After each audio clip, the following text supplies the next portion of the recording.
여러분 반갑습니다. 자, 뱁스 프로젝트 전문가 과정 첫 번째 교육 첫 시간이 되겠습니다.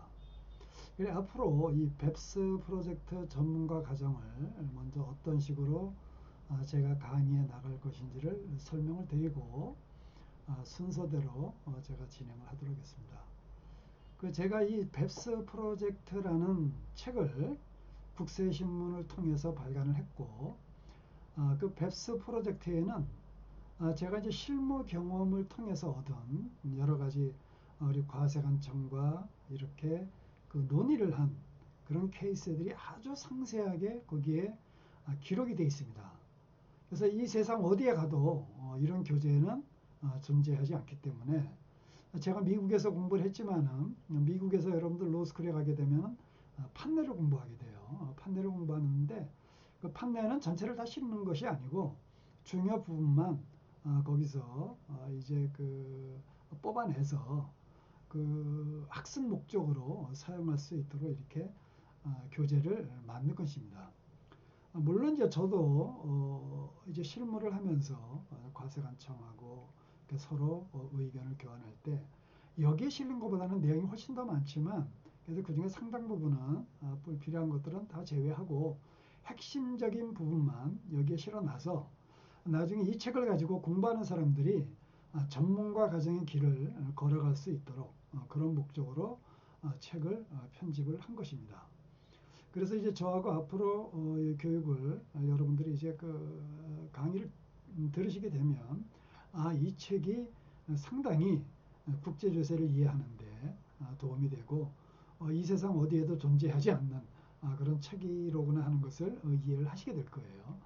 그거를 사례를 정확하게 이해를 해야, 많은 사례를 정확하게 이해를 해야 우리가 OECD 모델 컨벤션이라든가 TP 가이드라인을 봤을 때 그 추상적인 글이 무엇을 의미하는지를 정확하게 이해를 할 수 없습니다.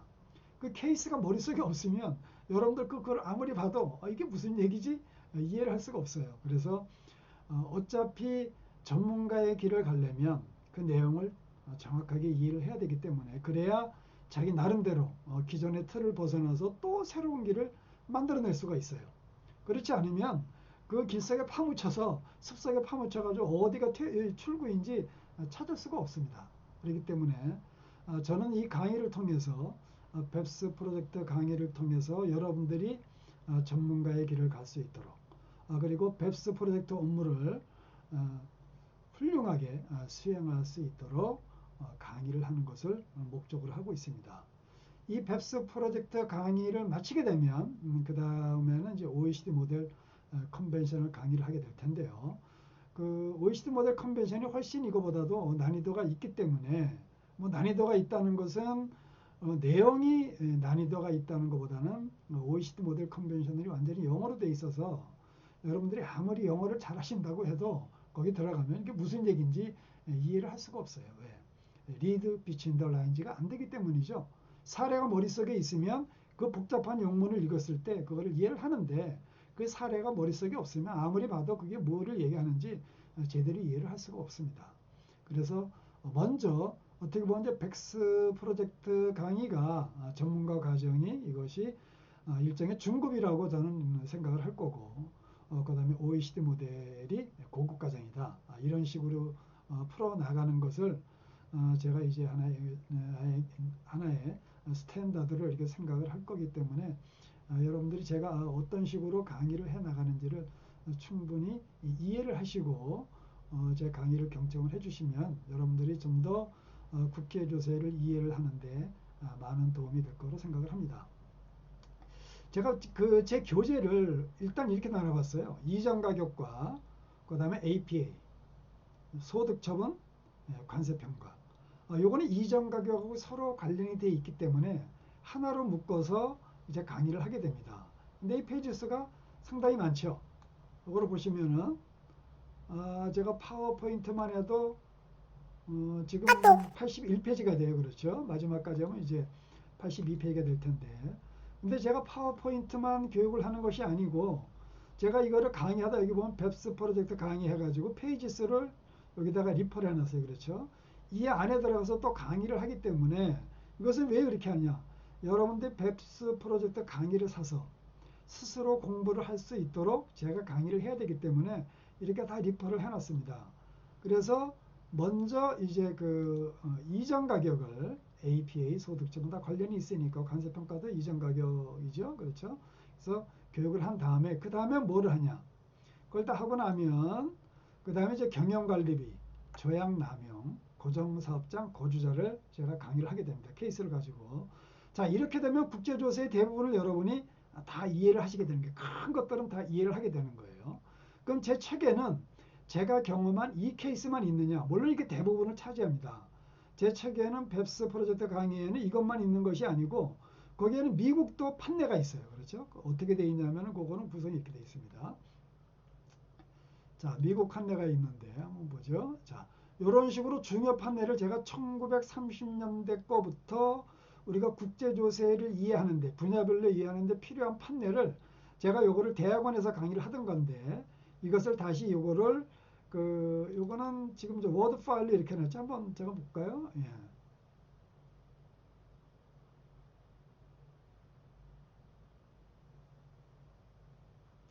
자, 이런 식으로 제가 요거를 만들었습니다. 다 보면 자, 이렇게 사실관계부터 쭉 해놨는데 이것을 제가 파워포인트로 하는 것보다 이렇게 그 워드로 설명을 드리는 것이 훨씬 더 편안할 것 같아서 이렇게 제가 만들었어요. 그러니까 여러분들이 이제 강의를 들으시고 나중에 그 책의 실제 케이스에 가서 그 케이스를 다시 한번 읽어보셔야 되니까 강의만 듣고 끝나면 안 되죠. 그렇죠? 교재를 가지고 계속해서 반복적으로 우리가 보면 그 옛날에 제가 그 공부할 때는 옛날에 우리 아마 고등학교 가서 같아요. 그 옛날에 그 양주동 박사님이라고 그 국문학자 계시죠. 아주 유명한 분이죠. 그분이 그런 얘기를 하셨어요. 독서 백편 의자현이다. 책을 아무리 어려운 책이라도 100번을 보게 되면 다 이해를 할 수 있다는 그런 말씀을 하셨는데 물론 그게 뭐 사실이든 아니든 간에 그만큼 많이 책을 봐야 그 내용을 이해를 한다는 거죠. 근데 내용을 전혀 모르는 건데 모르는 것을 100번 본다고 해서 그 내용이 이해가 가겠습니까? 그렇죠? 그러니까 많이 관련 분야의 케이스를 보고 계속 하다 보면 여러분이 전체적으로 그 내용을 이해하는 거기 때문에 그렇게 이해를 해주시면 될 것 같아요. 자, 이렇게 되면 거의 뱁스 프로젝트 강의를 이제 다 하게 되는 건데 그 안에는 또 제가 이제 박사 논문인 한미조세제약 개정 방안, 그렇죠? 제가 이제 한국에 어떻게 보면 조세제약 모델을 만들겠다고 논문을 이렇게 쓴 겁니다. 이제 시간이 되면 제가 쓴 논문에 대해서 제가 여러분에게 설명을 드리게 되면 이게 완전히 뱁스 프로젝트 강의를 다 듣게 되시는 거예요. 그렇죠? 그렇게 되면 거의 이거는 뭐 상급자 수준에 갑니다. 상급자 수준에 가고 그 다음에 이제 여러분이 OECD 모델을 읽어봐도 이렇게 되면 쭉쭉 읽어보면 이해가 상당히 쉬워요. 그러나 OECD 모델이 양이 방대하고 그렇죠. 거의 뭐 7, 800페이지가 돼요. 그 조그만 글씨로 700에서 800페이지이기 때문에 이게 엄청난 양이에요. 그래서 그 내용을 그래도 정확히 이해를 하시려면 전문가의 설명을 한번 들어야 되기 때문에 제가 OECD 강의에 대해서는 별도로 제가 앞으로 강의를 할 예정입니다. 그래서 이제 두 편으로 강의가 나눠지는 거죠.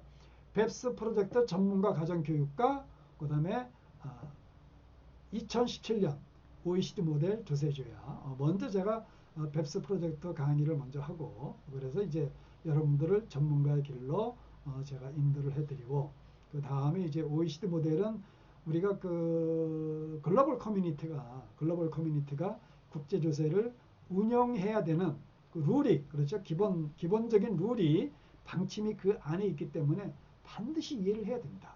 그래야 완벽한 전문가라고 우리가 얘기를 할 수 있어요. 근데 문제는 그것이 영문으로 되어 있고 그 내용이 너무 복잡하고 그리고 그 글을 쓴 사람들이 전부 다 텍스맨이기 때문에 그걸 쉽게 쓰지 않고 아주 복잡하게 글을 써놨기 때문에 일반인들은 이해하기가 너무 힘들다는 거죠.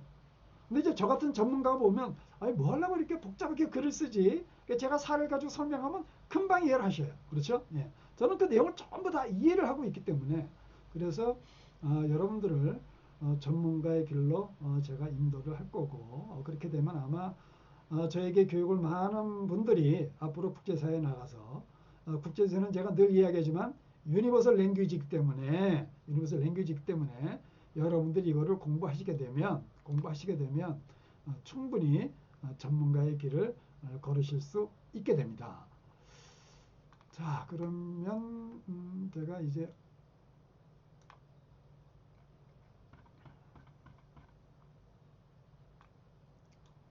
이전 가격을 먼저 제가 설명을 드리겠는데요. 여기에 내용이 있어서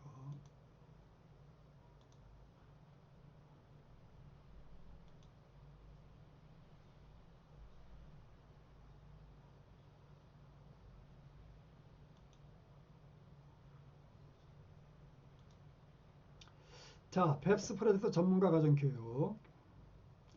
자, 이것은 강의 목차가 이렇게 됐습니다. 기본 원리서부터 시작해가지고 쭉 이런 식으로 이제 진행이 됩니다. 이 안에 모든 케이스가 다 들어가 있죠.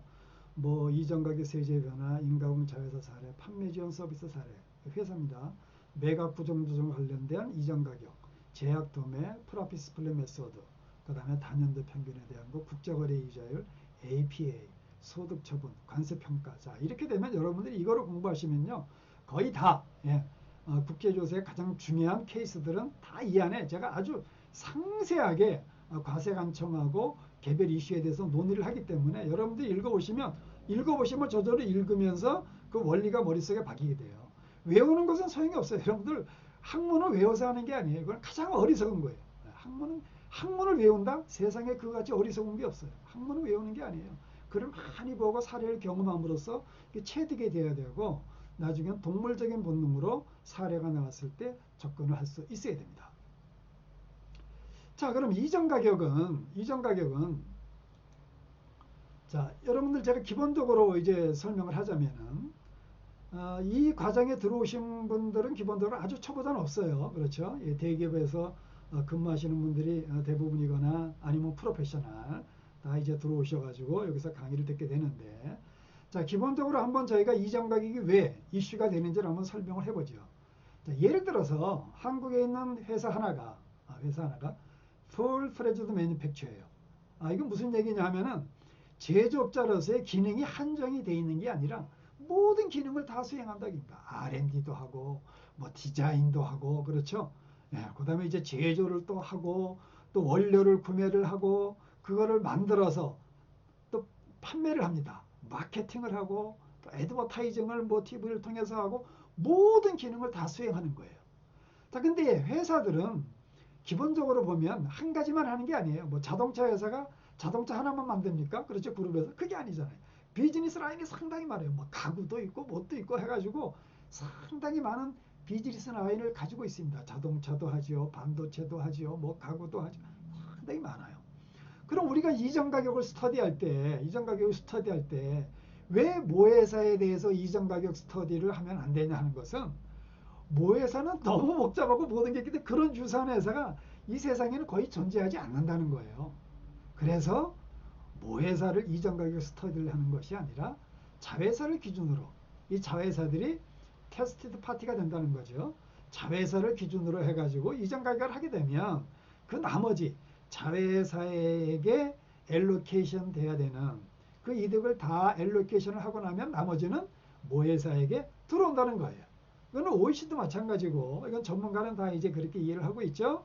근데 이거를 제대로 이해하지 못하면 과세관청에 있는 직원들도 경험이 이제 어떻게 뭐 없는 직원들은 나와가지고 모회사를 이전 가격을 한다고 해요. 그래서 이제 가끔 그럼 본청에 한번 물어봐라. 본청에 물어보고 이야기를 나누면 그걸 잘 알게 될 거다. 그럼 나중에 다 이해를 해요. 자, 그래서 지금 보면은 이 모회사가 전 세계에 많은 자회사를 가지고 있다고 한번 우리가 가정을 해보죠. 그럼 이제 자회사가 뭐 100개가 있으면 100개가 다 다른 게 아니에요. 그렇죠? 비즈니스 유형이 있어요. 왜냐하면 모회사는 풀 프레즈드 매니팩처이기 때문에 모든 기능을 다 수행을 해서 아주 훌륭한 물건을 만들어낸다 입니다. 근데 그것을 팔아야 되는데 때에 따라서는 이것을 모회사가 한국에서 직접 판매를 하기도 하고, 아니면 뭐 월드와이드로 사업을 하려면 해외 자회사를 둬야 되잖아요. 그렇죠? 해외에 자회사를 두고 이렇게 바이스를 해가지고 자회사가 모회사로부터 물건을 사가지고 그 나라에서 판매를 해요. 불란서면 불란서, 영국이면 영국, 중국이면 중국 이런 식으로 판매를 하죠. 때에 따라서는 지점을 두기도 합니다. 또 우리 지점을 두고 때에 따라서 바이셀이 아니고 너는 커미션 에이전트로서 말하자면 이제 오파 에이전트로서 역할을 해라. 그럼 거기에 상당한 우리가 이익을 주겠다 해가지고 지점을 설치할 수도 있고 아니면 자회사를 설치할 수도 있어요. 또 아니면은 자회사의 기능이 아주 뭐 이렇게 보잘것이 없으면은 그때는 자회사를 코스트 플러스 마크업을 해가지고 자회사가 발생시키는 영업비용의 뭐 5%면 5% 아니면 10%면 10% 정도의 이득을 항상 보상을 해주는 거예요. 그러니까 이런 자회사나 지점이나 뭐 이런 코스트 플러스 마크업 이런 자회사들은 절대 손해가 나지 않겠죠. 사업의 초기가 아니면은 모회사가 항상 일정 마진을 보상을 해주기 때문에 절대 손해는 나지 않습니다. 그렇죠? 그러나 모회사가 나중에 이득을 많이 실현한다고 하더라도 이것은 좀처럼 변하지 않겠죠? 근데 모회사가 때에 따라서는 항상 이득을 발생시키는 게 아니고 때에 따라서는 사업이 안 좋으면 요즘 뭐 코비드 19으로 아주 기업들이 아주 정말 그 난관에 봉착해 있잖아요. 그럴 경우는 또 이득이 내려가는 거예요. 그럼에도 불구하고 이런 해외에 있는 관계사들에게는 일정 마진을 항상 보상을 해줘야 되겠죠. 특별한 이유가 없는 한 항상 그런 것은 아니지만 근데 이런 모회사들이 지금 이제 글로벌 시대가 돼가지고 뭐 어떻게 보면 뭐 한나절에 비행기를 타고 전 세계 어디든지 다 가는 그런 시대가 됐어요. 그러다 보니까 이런 모회사들이 또 해외에 인강공 회사를 두는 경우도 있습니다. 예를 들어서 한국에는 인건비가 비싸니까 중국이나 베트남, 뭐 라오스 여러 가지 인건비가 싼 지역에다가 공장을 설치를 하고 한국에서 어떻게 보면 반제품 같은 걸 보내가지고 거기서 이제 단순 노동을 하는 사람들이 물건을 만들어서 다시 해외로 판매하거나 모회사로 판매를 하게 하는 거죠. 그런 경우에는 이제 인가공이 됩니다. 그래서 통상적으로 보면은 아무리 큰 회사라고 할지라도 대개 유형을 나누면 이렇게 한 4가지 정도로 구분이 돼요. 그러니까 우리가 이전 가격을 스터디한다고 이야기를 하게 되면 통상적으로 이전 가격 스터디의 대상이 되는 것은 바로 이런 해외에 나가 있는 자회사들이 되는 거예요. 관계회사 아니면 지점. 이것을 여러분들이 그 원리를 잘 이해를 하셔야 돼요. 이게 테스트 파티가 뭐지? 하는 게 테스트 파티 하면은 이전 가격을 스터디하는 대상이 되는 회사예요. 그러니까 한국과세관청이 조사를 나와가지고 예를 들어가지고 이 모회사를 조사를 한다. 그러면은 한국과세관청이 이슈를 삼으려면 어떻게 이슈를 삼아야 돼요? 자, 해외에 나가 있는 뭐 이게 뭐 중국이면 중국, 영국이면 영국, 불란서면 불란서, 아일랜드면 아일랜드. 이 회사들하고 관계회사하고 거래하는 게 적정한가? 이 회사들한테 너무 많은 이득을 주는 거 아니야? 그것을 보는 거죠. 그러려면은 한국과세관청은 반드시 이 자회사들의 이전 가격 스터디를 해서 아니면 이제 대개는 이제 요즘 기업들이 다 이전 가격 스터디를 해서 가지고 있기 때문에 그 외국 이 글로벌 거래를 하는 이 다국적 기업이 만들어 놓은 이전 가격 스터디가 적정한가 아닌가를 항상 검토를 해보고 과세관청이 다른 입장을 가지고 있으면 과세관청의 의견을 제시를 해서 지금 이제 뱁스 리포트를 만드니까 전 세계에 보고를 다 해야 되잖아요. 그렇죠? 이제는 숨길 수가 없습니다. 옛날하고는 달라요. 그러니까 지금부터는 뱁스 이전하고 뱁스 이후는 멀티내셔널 엔터프라이즈들이 국제조세를 관리하는 방법이 완전히 달라져야 돼요. 이거를 모르면 나중에 큰 실수를 하게 된다는 거죠. 근데 그런 개념을 모르고 아직도 그냥 너무 쉽게 생각하는 법인들이 많이 있는 것 같아요. 그 개념을 잘 모르기 때문에. 그래서 제가 그 개념을 먼저 설명을 할 겁니다. 이전 가격의 원리를 설명하기 전에. 자, 그럼 이렇게 된다는 것을 알았으니까 자, 한번 다음으로 가보죠. 자, 우리가 이전 가격의 기본 원리는 기본적으로 이게 기본 원리예요. 자, 이전 가격의 기본 원리는 자, 리스크와 기능과 무형자산 주로 이제 이런 것을 보게 되죠. 가장 중요한 건 기능입니다. 기업의 기능은 우리가 통상적으로 보면 기업의 영업 비용을 보게 되면, 여러분들 기업의 영업 비용을 보게 되면 이 기업이 무슨 활동을 하는지가 거기에 다 나옵니다. 판관비, 그렇죠? 예, 판관비라 그래요, 우리가. 영어를 이제 오퍼레이팅 익스펜스라고 얘기를 하게 되는데, 그럼 그 안에는 무슨 뭐 광고하는 것도 나오게 되고, 뭐 로지스틱을 하게 되는데 어디에 지급을 하고 뭐 이렇게 다 나옵니다. 그렇죠? 제조회사 같으면 제조원가 명세서가 또 있어요. 근데 판매회사는 제조원가 명세서가 없죠. 물건을 사가지고 판매를 하기 때문에. 그래서 그 재무제표를 손익계산서를 보게 되면 대충 이 회사가 뭐를 하는지를 다 이해를 할 수가 있어요. 그런데 그중에서 가장 중요한 거는 영업비용이 많다. 그 비용이 많다는 것은 결국은 그 펑크션이 많다는 거죠. 예, 수행하는 기능이 많은 거예요. 그 다음에 리스크에 대한 것도 제가 이제 우리 그 이제 강의를 하니까 맛보기 강의에서도 설명을 했는데, 그 뭐 관계회사 간에 거래를 할 때, 예를 들어 가지고 한국에 있는 제조회사가, 자동차 회사가 뭐 미국에 있는 자회사한테 자동차를 판매를 해요. 근데 그 한국에 있는 모 회사가 미국에 있는 자회사한테 자동차를 판매할 때 계약 조건이 있을 거 아니에요. 제3자라면 뭐 당연히 계약을 체결을 하겠죠. 자, 그 계약 중에 중요한 것은 뭐냐 하면은 이 자동차가 미국 시장에서 판매가 돼가지고 미국 고속도로에서 달릴 때, 미국 도로에서 달릴 때 만약에 자동차에 하자가 있어가지고 사고가 났다. 예를 들어서 자동차에 밖에 허브가 빠져가지고 대형 사고가 고속도로 상에서 났어요. 미국은 프로덕트 라이어빌리티가 무섭잖아요, 그렇죠? 예. 이건 뭐 징벌적 이 보상을 해야 되기 때문에 회사가 망할 수도 있어요. 자, 그럴 경우에 이런 사고가 나게 되면 그 리스크 보드를 누가 할 거냐? 제조회사인 한국의 제조회사 이 본사가 할 거냐? 아니면 미국에 있는 관계회사인 판매회사가 할 거냐? 결정을 해야 될 거 아니에요. 그래 계약에 따라서 결정되는 거죠. 계약자의 원칙이니까.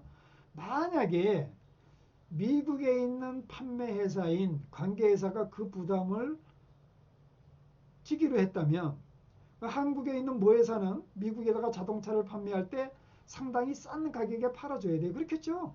예, 사고가 나면 나중에 그 보상금을 충분히 보상할 수 있는 이 자금이 그 미국에 있는 자회사에 축적이 되어 있어야 되기 때문에 반드시 싸게 팔아야 됩니다. 그런데 그게 아니고 서로 계약을 맺을 때 이거는 모회사가 질 거야. 그러니까 너희는 걱정하지 마. 너희는 판매만 해. 우리가 뭐 우리 관계회사니까 모회사가 지기로 할게 해가지고 계약서에 그렇게 해놨다.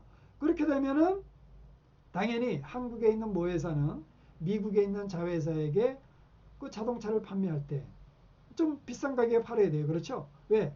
나중에 자기들이 프로덕트 라이빌티 소송에 걸리게 되면 그건 모회사가 부담을 하니까. 자, 그런 식으로 결정이 되는 거예요. 또 때에 따라서는 예를 들어 가지고 마케팅을 해야 되는데 우리가 지금 보면 R&D 같은 게 이제 기술 개발도 있지만 또 마케팅 같은 부분도 어떻게 보면 R&D가 형성이 될 수가 있어요. 그렇죠? 근데 이것을 모에서는 별로 이것을 활동하지 않고 해외에 나가 있는 자회사들한테 많은 그 어떻게 보면 비용을 투자를 해가지고 해외에 있는 자회사들이 스스로 그 안에서 인텐저블을 형성하게 해놨다. 그럼 그것도 이야기가 달라져요. 그럼 자회사가 수행하는 기능이 많으니까 그만큼 한국에 있는 모회사는 해외에 있는 자회사에 대해서 물건을 싸게 줘야 자회사들이 그런 활동을 많이 할 수가 있겠죠. 자, 그렇게 해서 서로 모회사와 자회사 간에 여기 보면 모회사와 자회사 간에 서로의 이익이 결정이 되는 거죠. 이게 바로 이전 가격의 기본 원리예요. 이걸 아셔야 돼. 이거를 모르시면 이제 기본 개념을 모르게 되면 공학도 기초공학이 단단해야 나중에 과세관통하고 다툼이 생겼을 때 자기의 의견을 충분히 이야기할 수 있는 거예요. 그렇죠? 상대방을 설득해야만 이기는 거예요. 그렇죠? 법원에 가도 마찬가지예요. 여러분. 상호합의를 가도 마찬가지예요. 결국은 관련 공무원들을 설득을 해야 자기가 손해를 안 보는 거예요. 법원에 가도 마찬가지예요. 법원에 가면 뭐 대리인을 통해서 간다고 하더라도 대리인들이 뭐 합니까? 그러면 기업이 그 논리하고 모든 것을 만들어줘야 되잖아요. 물론 대리인이 똑똑해가지고 잘 만들면 좋겠는데 그렇지 않은 경우에는 제대로 소송 수행을 못하게 되면은 그런 능력이 있는 대리인이 속한 그쪽에 그쪽에 그 당사자가 승리하게 되는 거죠. 과세관청이 그런 유능한 사람이 많게 되면 과세관청이 유리한 거고 이쪽에 변호사가 그걸 더 알게 되면 이쪽 변호사나 아니면 납세자가 그런 논리를 더 잘 개발하면 그 납세자가 유리한 거예요. 왜? 판사는 중간에 가만히 보는 거예요. 누가 어떤 얘기를 하나. 나중에 가서는 내가 그 중에서 일부를 뽑아가지고 나는 두 사람이 이런 얘기했는데 나는 요 중에서 요걸 뽑아가지고 요렇게 판결을 할 거야. 당사자가 다투지 않은 거를 판사는 이해할 필요가 없는 거죠. 그럼 어느 한쪽을 편드는 게 돼요. 판사 역할은 그게 아니에요. 그냥 그야말로 엄파이어예요.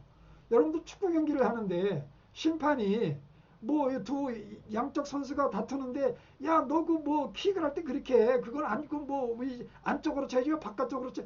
그렇게 얘기할 수 없잖아요. 그건 심판이 아니에요. 그렇죠? 심판은 뭐를 봅니까? 이 사람이 플레이를 제대로 하나 안 하나 그것만 결정하는 거예요. 마찬가지 이 세상의 모든 원리가. 그래서 기업의 내용은 기업이 가장 잘 알기 때문에 기업에 있는 사람들이 모든 것을 잘 관리하는 것이 가장 중요합니다. 여러분 지금은 뱁스 시대가 돼서 지금 모회사가 관리할 필요성이 그런 기업들의 숫자가 점점 많아지죠. 점점 많아집니다. 근데 뱁스 이전에도 미국계 회사들은 대개 세무조사를 하고 그러면요. 그 이전 가격은요. 이쪽에 나와 있는 자회사들은 말 한마디도 못해요. 권한을 전혀 주지 않아요. 미국에 있는 모회사가 거기 그 TP를 다루는 전문가들이 있기 때문에 그 사람들이 모든 걸 다 해요. 자기들이 스터디도 다 만들어가지고 비교 대상 기업만 한국에 있는 그게 없으니까 비슷한 한국에 있는 컴퓨터만 찾아가지고 해가지고 좀 여기다 넣어주라. 이렇게 해요. 다 그래가지고 모회사가 전체적으로 관리하기 때문에 그거는 절대 그 세무조사를 나오게 되면 로컬 텍스 같은 거는 우리 기본적인 법인세나 이런 거는 로컬에서 다루겠지만은 기본적으로 국제조사는 모회사가 다루는 게 기본 원칙이에요. 그건 뱁스 이전에도 그렇게 했어요. 아주 그 체계가 잘 된 회사들은. 그 당시에는 미국에서 한국에 있는 컴퓨터를 찾을 수가 없으니까 그랬는데 지금 이제 글로벌 데이터베이스를 쓰잖아요. 그렇죠? 왜 그렇습니까? 이제는 뱁스는 모든 보고서를 관련 이 과세당국에 다 똑같이 다 이렇게 신고를 해요. 그렇죠? 신고를 하기 때문에 똑같이 보기 때문에 이제는 모든 과세당국의 이해관계가 다 똑같이 상충이 됩니다. 그러니까 어느 로컬의 데이터베이스를 절대 쓸 수 없어요. 그거 쓰면 그 바보예요. 그건 아주 어리석은 거예요. 그렇게 쓰면 나중에 감당이 안 돼요. 이제는 반드시 글로벌 데이터베이스를 써서 그게 중립적인 게 뉴트럴이에요. 그렇죠? 그거는 예를 들어 한국에 있는 납세자가 글로벌 데이터베이스를 써가지고 뱁스 리포트를 만들었다. 근데 미국 과세당국이 보던 중국 과세당국이 보던 한국 과세당국이 보던 그 뉴트럴해요. 어느 한 나라를 위한 컴패러블이 아니기 때문에.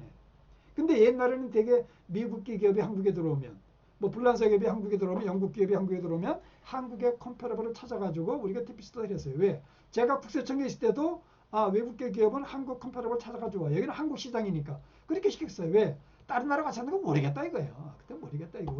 우리 과세권이 중요하니까 우리 한국 컴패러블 가지고 할 거야. 이게 그 당시는 우리의 팔럿이었어요. 국세청에. 근데 지금은 그렇게 할 수가 없잖아요. 그렇죠? 뱁스 시대이기 때문에 이해가 상충이 되는 거예요. 그러니까 여러분들이 이 원리를 잘 이해하지 못하면은 큰 실수를 하게 됩니다. 그러니까 이런 것이 대단히 중요한 거예요. 이 미세한 거. 그러니까 모든 것의 솔루션은 뭐에 있어요? 디테일에 있는 거예요. 여러분 디테일하게 모르면요 솔루션을 낼 수가 없어요. 대충 해가지고 예를 들어서 엑셀 시트 만드는 거 가지고 컴패러블 해가지고 애널라이징 하는 거 이 정도 해가지고 그 기계적으로 하는 거 그건 누구나 다 하는 거예요. 그 시간이 지나면 그거는 이 지식이라고 이야기할 수가 없어요. 근데 이 사회과학은 많이 부딪히고 경험해보고 분석을 해보고 또 디테일하게 들어가보고 이렇게 하면서 거기서 솔루션을 찾아낼 수 있는 겁니다. 이전 가격은 다른 거하고 또 틀리죠. 원천징수나 이런 것은 어떻게 보면 순수하게 리걸 싸움이기 때문에 쉽게 해결이 돼요. 상호합일 가도 그런 건요. 1, 2년이면 쉽게 해결될 수가 있어요. 그러나 이전 가격은요. 전 세계 통계를 다 봐도 상당히 오래 걸려요. 왜? 이건 변수가 많고 트랜스퍼 프라이싱 is not an exact science. 이거를 전제해요. 이걸 전제하고 들어가는 거예요. 그러니까 과세당국이 이전 가격 문제를 해결하려면 굉장히 골치가 아픕니다. 근데 이제 뱁스 시대에는 서로 다 얽혀있기 때문에 한국 기업이 외국에 가고 외국 기업이 한국에 들어오니까 옛날같이 일방적인 상호합의가 안 된다는 거죠. 그래서 합리적으로 접근을 해 나가야 되기 때문에 근데 과세당국이 만나서 합리적인 회의를 하려면 그 기본 자료를 누가 제공을 해줘야 돼요? 납세자가 제공을 해줘야 되는 거예요. 납세자가. 근데 어떤 자료가 중요하고 어떤 게 자기들한테 유리하고 어떤 자료가 합리적인지를 그거는 외부인들이 와가지고 판단하려면 엄청난 시간을 쏟아야 돼요. 그래서 많은 그 컨설팅 피를 지급하는 거 아니에요? 그 바보 같은 거예요. 자기가 다 알고 있는 건데 그 사람들한테 시간 들여서 설명을 해주고 근데 제대로 그것도 소화를 못해 상대가 컨설턴트가 그렇게 되면 돈은 잔뜩 들였는데 결과는 나쁘게 나오는 거예요. 그렇죠? 이중으로 돈이 들어가. 그러나 본인이 이것을 다 만들고 다 했다면 쉽게 설명이 되고 누구한테 가도 왜 트랜스퍼 프라이싱, 인터내셔널 텍스, 유니버설 랭귀지 그렇죠? 우리가 클래식 음악을 듣는 거하고 같아요. 다 통해요. 여러분들이 뭐 영어만 어느 정도 구사하면 다 설명이 되는 거야. 다 설명이 돼. 네. 그러니까 굳이 컨설턴트를 이용할 필요가 없다는 거죠. 자기네 회사 내용을 자기가 가장 잘 아니까. 그리고 계속 저희 같은 사람을 통해서 교육을 받게 되고 계속 노력을 하게 되면 도사가 되는 거예요. 네. 실무를 하지 않으면 알 수가 없으니까. 실무를 해야만 돌아가는 원리를 이해를 할 수가 있어요. 그렇죠? 자꾸 이거 해보는 거하고 똑같아요. 여러분들 뭐 핸드폰도 사보지 않고 핸드폰이 어떻게 돌아가는 거를 강의만 들으면 핸드폰을 만질 수가 있겠어요? 사가지고 지금 자꾸 직접 처음에는 잘 안 되잖아요. 그렇죠? 5일, 10일 지나면 뭐 젊은 사람들 펄펄 날이잖아요. 그냥 막 날을 날라. 예. 다 그런 거 똑같아요. 원리가. 자기가 직접 해봐야 되는 거예요. 해보지 않으면 몰라. 아무리 강의 들어도 강의 100날 들으면 뭐예요. 그리고 핸드폰 주고 여러분들 그 조작하려면 되겠어요?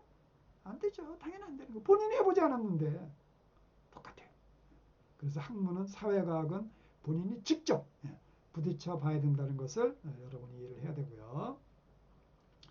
자, 이전 가격은 이렇게 뭐 기본적인 원리를 뭐 여러분이 알고 계시니까 제가 이제 간단하게 얘기를 하는데, 자, 그러면은 우리가 이전 가격을 이게 국제사회가 이것 때문에 앞으로는 이제 국가와 국가 간의 과세 형평을 그렇죠 이뤄내는 가장 중요한 수단입니다.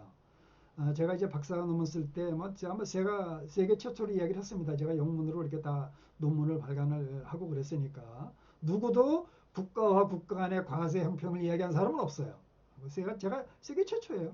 뭐 전 논문을 다 보니까 앞으로 그렇게 돼야 돼요. 그래야 선진국이 됐던 후진국이 됐던 서로 국가와 국가 간의 과세 형평이 이게 유지가 돼줘야 국가는요 레비뉴가 없으면 살아갈 수 없습니다. 그렇죠?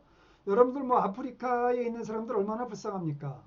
여러분들 뭐 유니세프니 뭐니 해가지고 뭐 기구 옮겨가지고 도와준다 그러는데 여러분들 그걸로 그 언발에 오줌 싸기예요. 그거 되는 거 아니죠. 그 사람들은 뭐 직원들 월급 주고 뭐 어떻게 되겠어요? 기본적으로 그 나라에 들어가서 사업을 하면 그 나라의 일정 부분의 레비뉴를 띄워줘야 되는 거예요. 그렇죠? 그 나라도 그 레비뉴가 있어야 자기 국민들을 잘 먹여 살릴 수 있는 연구를 하고 뭐를 하고 계속 투자를 할 거 아닙니까? 그런 거예요. 가서 해가지고 거기서 사업을 했는데 그냥 거기는 다 마이너스 내고 이득을 다 꾸르면 모른다고 해가지고 그런 건 아주 언페어한 거죠. 그건 페어 플레이가 아니에요. 그럼 국제사회가 평화롭게 살아갈 수가 없어요. 언젠가는 그 사람들도 그 원리를 알기 때문에 항상 그렇게 되면은 선진국이나 아니면 이제 뭐 중진국들이 아프리카나 이런 못 사는 나라가 그렇게 하면 나중에 어떻게 돼요? 저놈들은 우리의 적이네. 애니미야. 지금 뭐 하는 거 잘하는 것 같지만 그 마음속에는 항상 그게 숨어 있는 거예요. 그렇죠? 자기들이 불공정 대우를 받고 있다고 생각하는 거예요. 그러니까 국제사회가 공정하게 살아가기 위해서는 우리가 이전 가격을 정말 페어플레이하게 페어플레이로 우리가 운영할 필요가 있다는 게 저의 철학입니다. 저는 학자로서 제가 프로페셔널로 스칼라로서 저는 항상 그거를 주장합니다. 뭐 OECD가 다 마찬가지고 저는 사업을 하면서도 그 철학을 가지고 사업을 하는 사람이에요. 자, 그럼 우리가 이 이전 가격의 룰이 어떻게 발전돼 왔는지를 잘 이해할 필요가 있습니다. 법률은요, 여러분들 히스토리를 모르면요, 히스토리컬 백그라운드를 모르면요, 법률을 정확하게 할 수가 없어요. 이게 상대를 다 이게 설득하는 작업이기 때문에 문제가 되면 항상 과거부터 거슬러 와서 이것이 어떻게 됐는지를 설명을 잘 해나가요. 자초지종을 설명하는 거죠. 그렇죠? 자초지종을 잘 설명을 하게 되면 듣는 사람이 그래 그게 합리적이네. 그래 맞아. 그렇게 가야 돼. 하는 걸 할 수가 있는데 그런 거 다 제외하고 무조건 난 이게 몰라. 너는 그거야? 그럼 뭐야? 싸움만 하는 거야. 싸움질이라고 그래. 싸움질만 하는 거야. 그럼 뭐 누가 옳은지 몰라. 그러면 거기는 라직이 없는 거예요. 법률을 외우는 게 아니에요. 그러니까 제가 항상 외우는 사회과학을 외워서 한다? 그건 어리석은 사람이에요. 사회과학을 외우는 게 아니에요. 로직으로 하는 겁니다. 로직은 뭐예요? 상대를 설득시킬 수 있는 퍼스웨이전. 여러분들 그렇잖아요. 말 한마디에 천냥비서가 하는 게 뭐예요?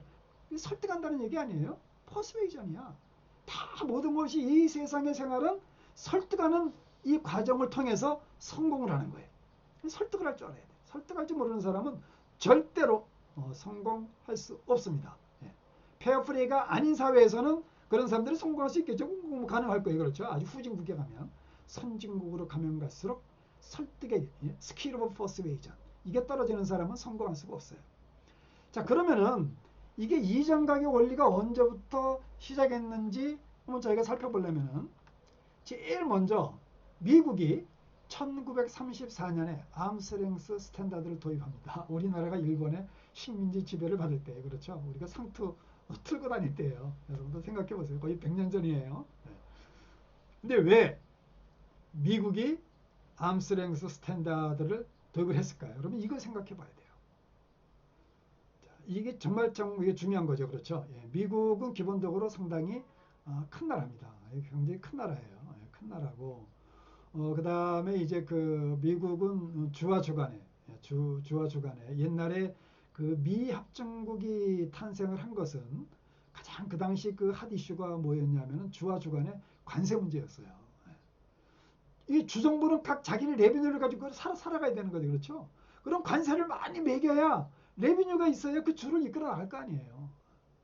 근데 그 당시에는 이제 합중국이 아니니까 그 싸움이 벌어질 수밖에 없어요. 머니 싸움이 벌어지는 거예요. 그렇죠? 근데 그 당시에 합중국을 만들어야 되는 중요한 이유 중에 하나가 바로 이 관세입니다. 주와 주 간의 이 국경을, 이 크로스보더 트랜잭션을 둘러싸고, 그래서 이제 13개국 주의 대표들이 만나가지고 미합중국 헌법을 만든 거죠. 암스랭스라는 게, 미국은 기본적으로 옛날부터 또 큰 나라니까 또 해외로 이렇게 많이 진출을 했죠. 그렇죠. 어느 나라보다도. 그리고 이제 그 2차 세계대전이 끝나고는 더욱더 그게 활발해지죠. 미국 기업들이 세계를 지배하잖아요. 군사력으로도 지배하고 경제력으로도 지배를 하게 됩니다. 그러니까 미국 기업들이 해외로 많이 나가게 되니까 미국 정부가 뭐예요? 이것들이 해외 나가서 세금을 다 빼돌리는 거 아니야? 여기에 관심을 갖게 된 거예요. 그러니까 34년도 그 이후부터, 그 다음에 2차 세계대전이 끝나게 미국은 계속 이 암스랭스 스탠다드를 아주 강화를 해왔습니다. 68년도만 해도 굉장히 오래된 거죠. 그렇죠?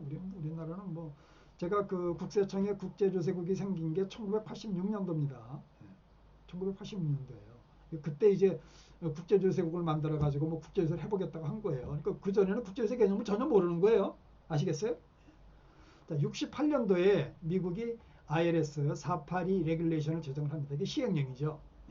그 당시에는 전통적인 거래 방법을 우선 적용했어요. 자, 해외에 나가 있는 미국계 회사들을 해외로 이 소득을 빼돌리지 못하게, 그렇죠? 하기 위해서는 우리가 컵이라든가 비교 가능 제3자 가격법, 그 다음에 RPM 재판매 가격법, 코스트 플러스, 그렇죠? 원가가산법을 제일 먼저 적용합니다. 이게 전통적인 거래 방법입니다. 이게 관계없이 제일 윗단계에서 이것을 제일 먼저 본 거예요. 그 당시 자기네 그 미국 기업들을 관리하기 위해서. 자, 근데 1986년도에 의회가 482 시행령을 개정하도록 의회에서 이제 이제 압력을 가합니다. 그래서 이제 이거 개정을 하게 되는데, 이게 이유가 원인이 뭐냐 하면, 자, 뭐 30년대, 40년대, 50년대, 60년대 해가지고 미국 기업들이 해외로만 그때는 나갔는데, 자, 70년대 후반부터 일본계 기업들이 또 미국에 많이 진출을 하게 됩니다. 일본계 기업들이 주로 뭐 미국의 빌딩도 사고 뭐 하고 해요. 막 맨하튼에. 근데 문제는 외국계 기업들이 들어와서 미국에 있는데 세금을 내는 기업이 거의 없는 거예요. 그러니까 미국 의회가 다 통계 조사를 해보니까, 미국은 통계가 발달이 돼 있잖아요. 이게 심각한 거야. 외국계 기업들이 더 세금을 내는 게 없어. 물론 그 기업들도 뭐 CPM이니 RPM이니 코스트 플러스를 쓰는데, 문제는 이 조건을 다 충족을 시키는데, 이게 외국계 기업을 과세할 수 있는 길이 없는 거예요. 근데 결과는 마이너스예요. 왜? 비용을 많이 쓰는 거예요. 많이 쓰면 뭐예요? 이득이 없을 거 아니에요. 그렇죠? 근데 기본적으로 정부는 레비뉴를 걷어야 이게 운영이 되는 거 아닙니까? 그렇죠? 그래서 일단은 86년도에 482조를 의회가 이제 압력을 가해서 그렇죠. IRS가 이제 개정을 해가지고 무형자산에 대한 이전 가격을 추가를 하게 되고 그다음에 이제 이런 압력이 계속 이제 추가되다 보니까 1994년에는 IRS가 새로운 레귤레이션을 이제 제정을 하게 됩니다. 자, 이 당시에 근본적인 방법이 뭐냐면 전에는 전통적인 거래 방법을 제일 먼저 썼어요. 이거를. 예. 그러니까 그 이하에 뭐 earnings before tax, 그러니까 세전 이익이 얼마인지 아니는 게 중요하지 않아요. 그렇죠? 비교가능 제3자 가격을 충족을 했나?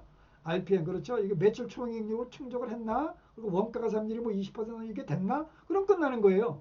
뭐 세금을 냈는지 안 냈는지 중요하지가 않아. 근데 그러다 보니까 이거를 다 전부 다 이거 조작을 해가지고 매니플레이션 해가지고 세금을 하나도 안 내니까 의회가 야 이거 안 되겠다. 이거를 과시할 수 있는 방법이 뭐냐? 그 우리가 통계적인 방법으로 가야 되는 거 아닙니까? 그래서 연구를 많이 했겠죠.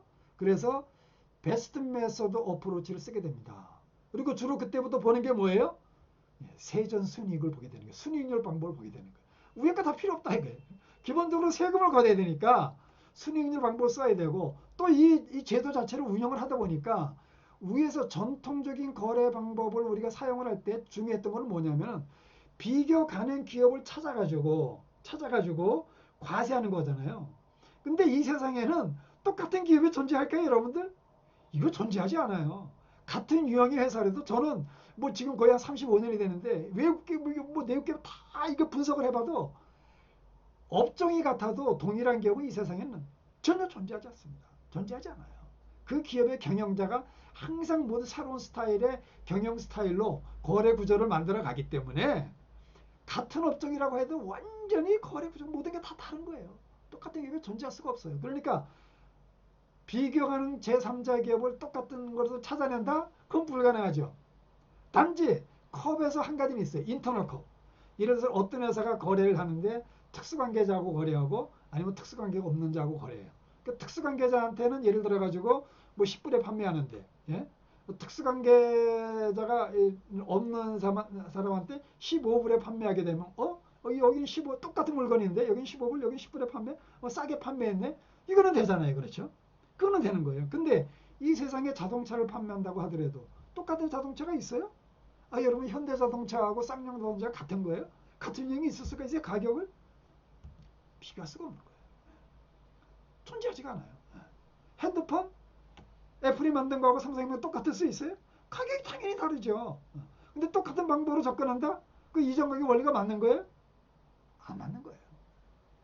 그러니까 이제 과거 방법에 대한 이거는 조금 우리가 좀 우리가 프린스플은 그렇게 걸었는데 우리가 해보니까 이게 아니네. 그렇다면 우리가 좀 더 이제 통계적인 방법으로 가가지고 4분위 값을 써서 그렇죠.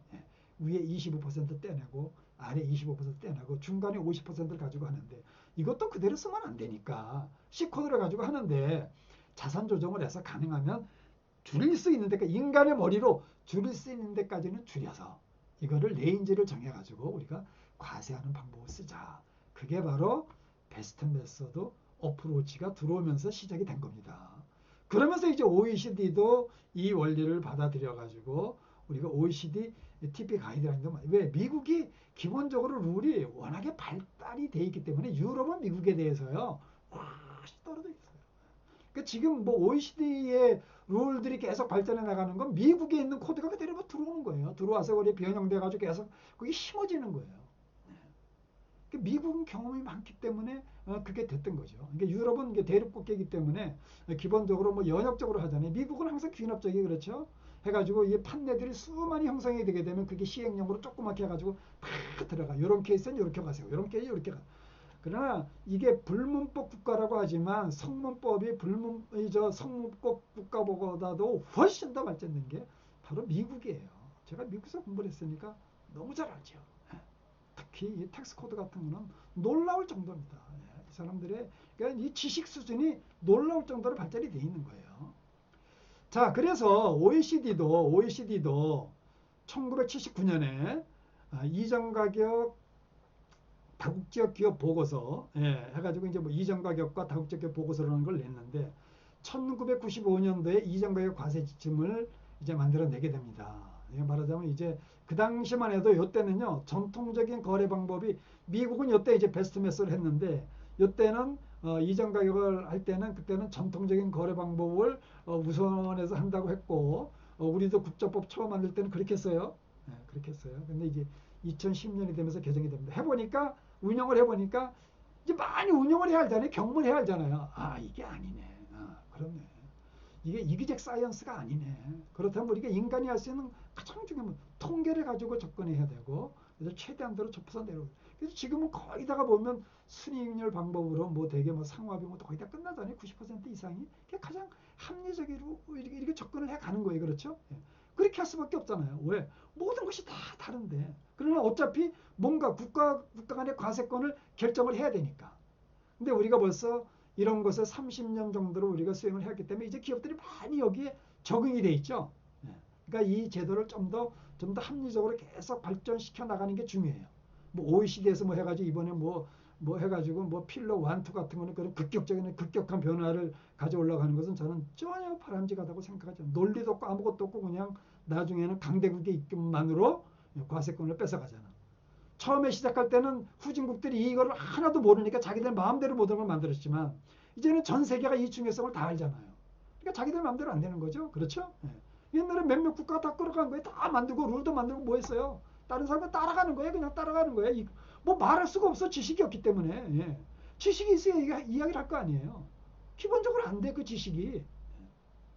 근데 지금은 점점 사람들의 지식 수준이 계속 이런 거 경험을 하면서 평준화가 되고 또 저 같은 사람이 계속 이렇게 교육을 시키게 되면 이 교육을 받는 사람들이 이제 국제사회에 나가서 활동을 하게 되는 거죠. 정확히 무장을 해가지고 나가서 활동을 하게 되는 거예요.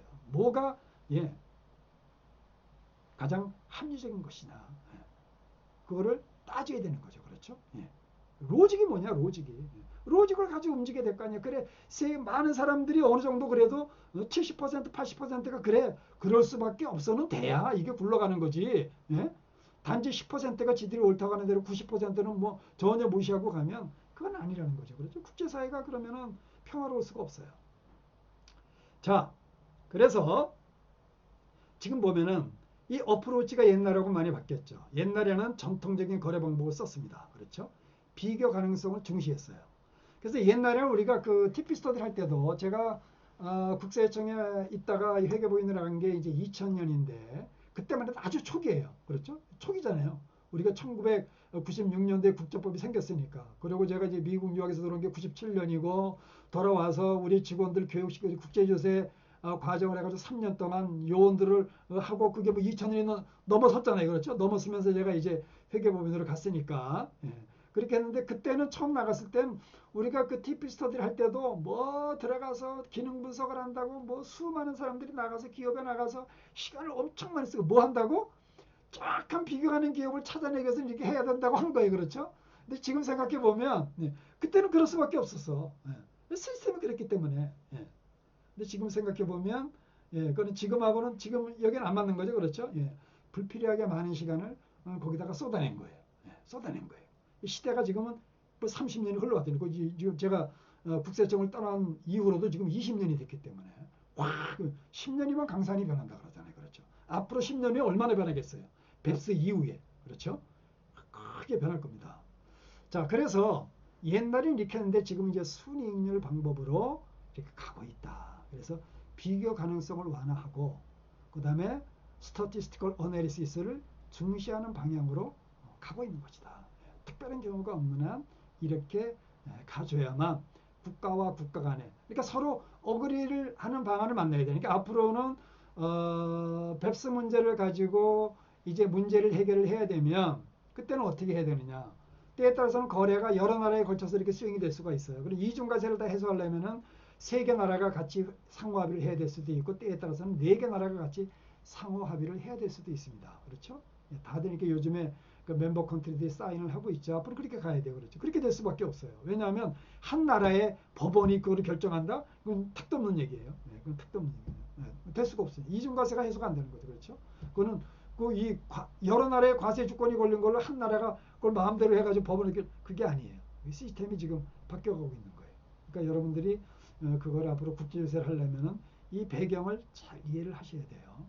한국의 국조법도 처음 만들었을 때는 그때는 우선순위가 있었어요. 이게 마찬가지로 제가 미국 정부하고 상호합의를 할 때도 그때는 미국은 이제 중간쯤 해가지고 베스트 메소드로 바뀌었는데 우린 정통적인 거래 방법으로 돼 있는 거예요. 그러니까 이게 상호합의가 안 되는 거예요. 예.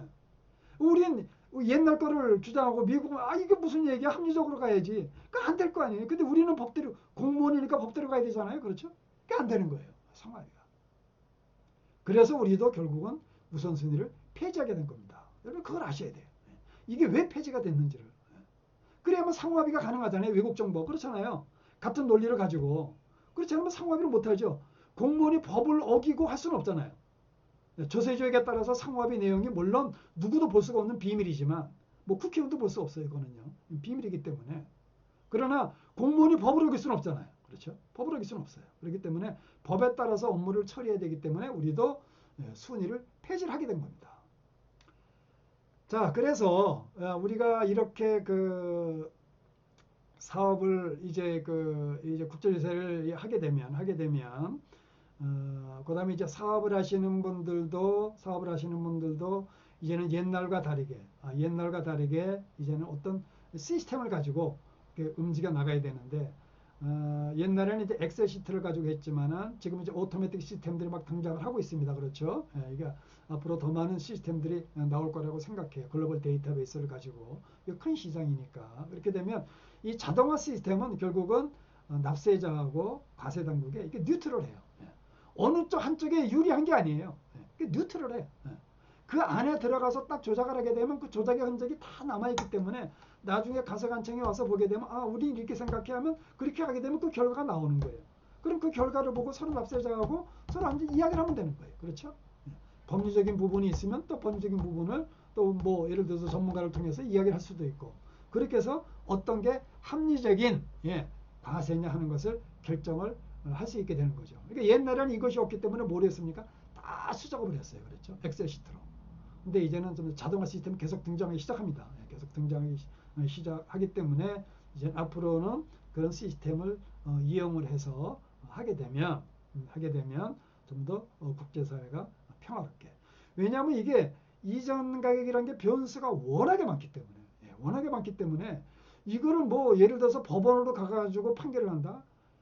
이 전문가가 아닌 판사가 이것을 결정한다는 건 너무 어려운 거예요. 너무 변수가 많아가지고. 그거를 가지고 법원으로 간다는 것 자체가 제가 보기엔 넌센스예요. 그건 넌센스예요. 그럼 법원이 이거를 판결해 주셔? 그건 넌센스예요. 뭐 어떤 방법의 문제가 잘못됐다 이런 거면 몰라도 그때는 우선순위가 있으니까 그랬겠지만 그런 것이 가능했겠지만 지금은 적어도 그렇지 않다는 거죠. 그래서 이제는 상호합의를 가야 되고 그래서 OECD가 추진하고 있는 것이 상호합의 가서 2년 내에 안 되게 되면 이제는 중재재판소로 가져가야 된다. 강제적으로. 그래야 국제사회가 평화롭게 공존할 수 있어요. 그러니까 거기에 가기 싫으면 상호합의 기간 내에 2년 내에 빨리 결정을 하라는 거죠. 그래서 당신들이 전문가니까 전문가가 모여서 이를 결정하게 되면 이 문제를 해결할 수 있다는 게 지금 국제사회의 흐름입니다. 자, 역사에 따라서 이 흐름이 달라지는 거죠. 그러니까 이 흐름에 따라서 가야 되는데 지금 흐름이 여기까지 와 있는데 옛날 것을 생각하고 뭐 베스트 리포트를 만들고 이러면 이건 뭐예요? 시대에 뒤떨어진 거죠. 나중에 어떻게 되겠어요? 나중에 큰 곤혹을 치르는 거예요. 왜? 시대의 흐름을 전혀 이해를 못하기 때문에. 모두 그냥 남의 얘기만 듣고 전철을 받는 거예요. 전철. 공무원들이 그렇잖아요. 뭐 옛날 거 가져와봐. 뭐 법도 안 보고. 그러다 보면 큰 실수를 하게 돼요. 자, 이제 기본 원리가 또 중요한 거는 자, 그래서 보면 그 뮤추얼 어그리먼트 프로시저 그렇죠. 이건 상호합의라고 우리가 얘기하는데 이걸 기본적으로 여기에 가야 되는 이유는요. 이중과세를 차단하기 위한 것입니다. 왜 상호합의 규정이 조세조약에 들어있느냐.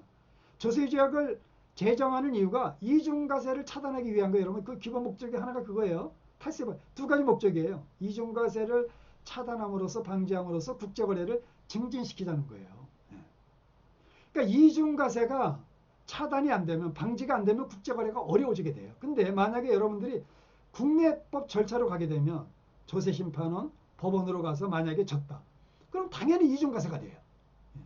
그럼 풀 길이 없잖아요. 이기면 다행인데 지면은 예를 들어서 한 거래에 대해서 뭐 원래는 25%를 내야 되는데 50% 법인세를 낸다는 거예요.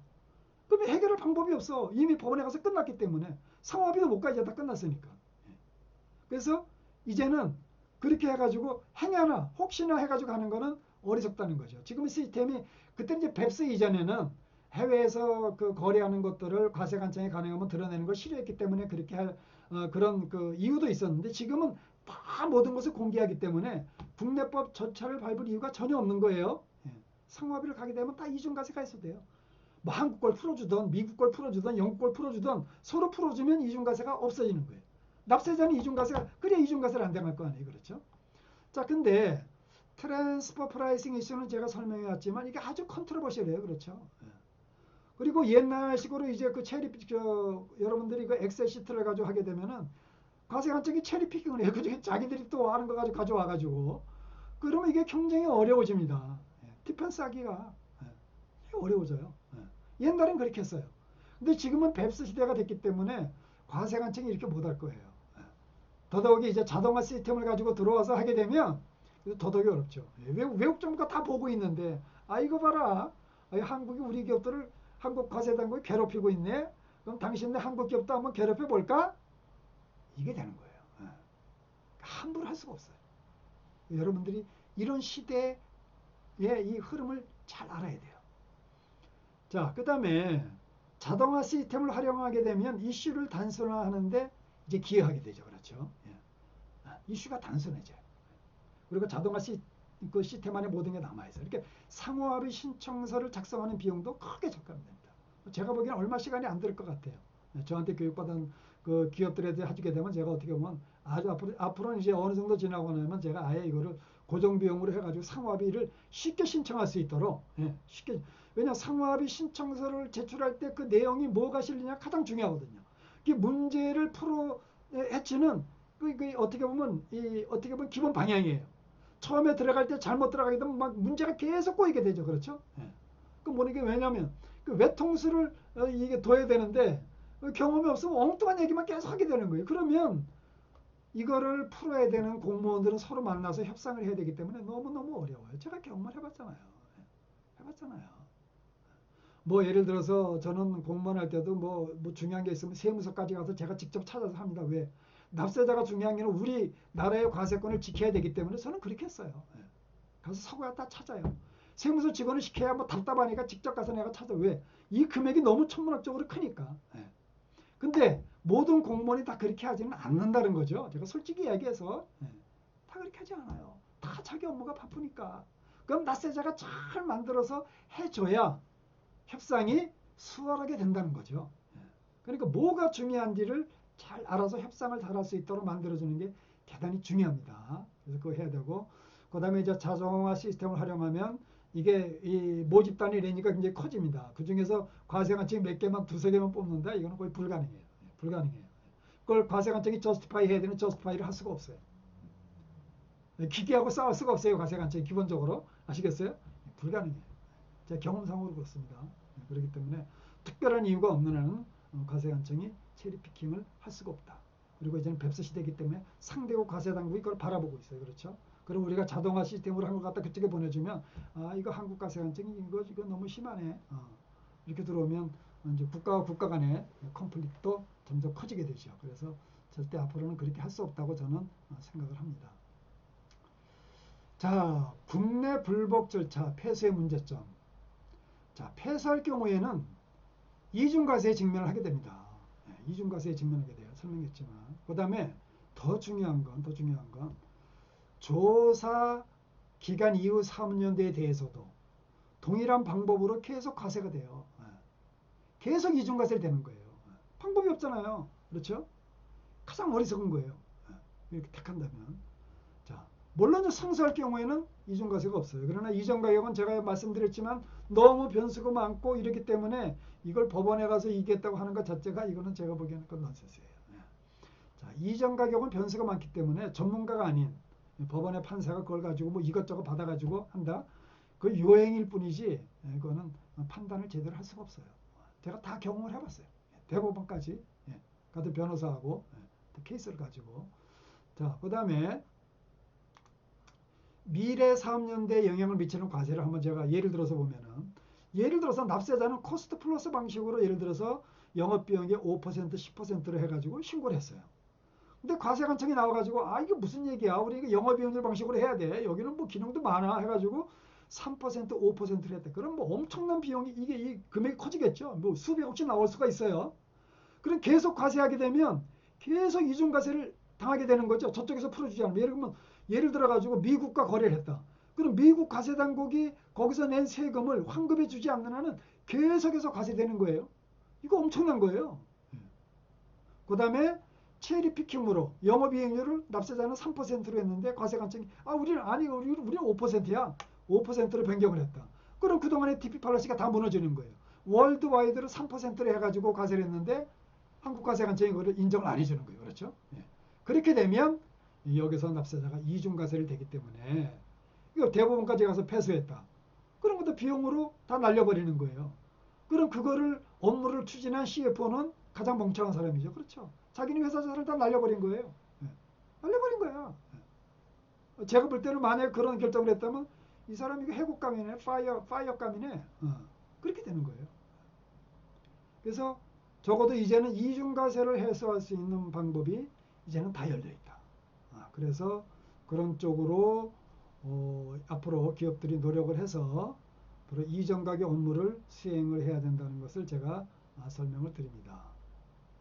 자, 그래서 우리가 이전가격의 이제 기본 원리에 대해서 우리가 이것을 어떤 식으로 왜 문제가 발생하고 그동안에 역사적으로 어떻게 이전가격의 과세 방법이 변화되어 왔는지 그렇죠? 과세관청이 과세하는 방법이 중요한 겁니다. 이거는 납세자가 자기가 뭘 고안해서 하는 게 아니죠. 과세관청이 그런 룰을 가지고 과세하다 보니까 납세자는 따라갈 뿐이에요. 그렇죠? 따라갈 뿐이에요. 과세당하지 않기 위해서.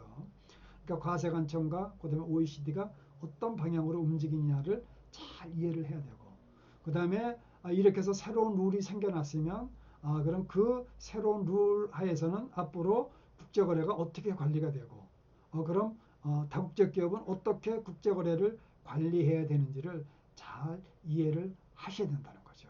그렇게 돼야만 아주 훌륭한 이전가격 관리가 되고 그 업무를 수행하시는 분들은 경영자로부터 칭찬을 받을 수 있는 그런 관리자가 되는 겁니다.